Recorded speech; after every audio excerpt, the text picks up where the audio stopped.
Pozdrav svima, kao što vidite danas je predivan sunčan dan. Danas vas vodim u mjesto Kostarena. Naime, mjesto Kostarena smješteno je pored grada Rijeke i ima jedno od najljepših podmorja, odnosno jedan od najljepših ronilačkih centra na ovom području. Ronilački centar nije napravljen slučajno, stvarno je lijep. Tu sam ja naručio roniti, mislim da je to bilo 88. 89. godine. I samo na ovom mjestu imam sigurno 200-tinjak ronjenja, možda čak usudio se reći i 300.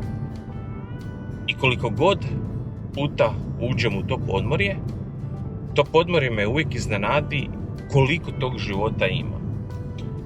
Pa eto, krenimo svi zajedno na još jedan put ispod površine mora.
I to je to.